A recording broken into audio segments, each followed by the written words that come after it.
अलिबाग तालुक्यातील चौल येथील टेकाळकर आळी या परिसरात एका एकट्या राहणाऱ्या वृद्ध महिलेची अज्ञात चोरट्यांनी निर्घृण हत्या केल्याची धक्कादायक घटना उघडकीस आली असून या घटनेमुळे संपूर्ण परिसरात खळबळ उडाली आहे। मंदा प्रमोद म्हात्रे असं मृत महिलेचं नाव आहे। चोरीच्या उद्देशानं घरात घुसलेल्या अज्ञात चोरट्यांनी दागिने हिसकावण्याच्या प्रयत्नात झालेल्या झटापटीत त्यांचा जीव घेतल्याचं प्राथमिक तपासात स्पष्ट झालंय। ही घटना रेवदंडा पोलीस ठाण्याच्या हद्दीत घडली। मंदा म्हात्रे या गेल्या 10 वर्षांपासून टेकाळकर आळी येथील त्यांच्या माहेरच्या मालमत्तेची देखरेख करण्यासाठी त्या घरात एकट्याच राहत होत्या। त्यांचे पती प्रमोद शांताराम म्हात्रे हे अलिबाग तालुक्यातील गुंजीस येथे वास्तव्यास होते। 28 जानेवारी रोजी सकाळी 9:30 वाजेपर्यंत पती पत्नींमध्ये फोनवर संपर्क झाला, मात्र सकाळी 10:30 वाजल्यानंतर मंदा यांचा फोन बंद लागला। त्यामुळे प्रमोद म्हात्रे यांना संशय वाटू लागला। दिवसभर संपर्क न झाल्यानं रात्री उशिरा 8 वाजता प्रमोद म्हात्रे हे टेकाळकर आळी येथील घरी पोहोचले। घराच्या पाठीमागील दरवाजा उघडा असल्याचं दिसताच त्यांच्या मनात भीती दाटली। घरात प्रवेश केल्यानंतर पत्नी मंदा या स्वयंपाकघरात बेशुद्ध अवस्थेत पडलेल्या आढळून आल्या। तातडीनं त्यांना रुग्णालयात दाखल करण्यात आलं, मात्र डॉक्टरांनी त्यांना मृत घोषित केलं। घटनेची माहिती मिळताच रेवदंडा पोलीस ठाण्याचे अधिकारी,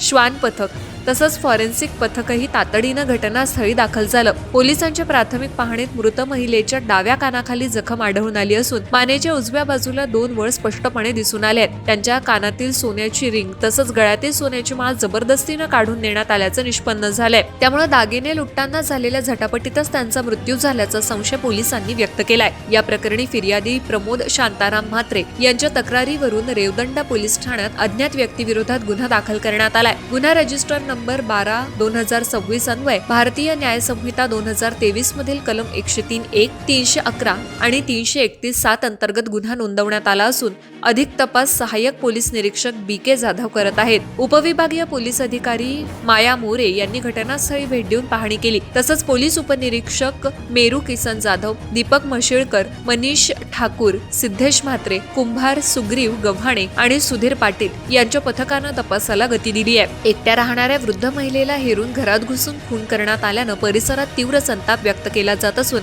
आरोपींचा तातडीनं शोध घेऊन कठोर कारवाई करावी अशी जोरदार मागणी नागरिकांकडून होत आहे।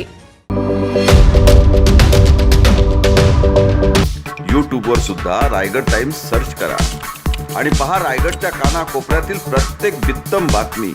आणि हो, लगेचच सबस्क्राईब बटनवर क्लिक करायला विसरू नका। रायगड टाइम्स, आपलं चॅनल, आपला आवाज।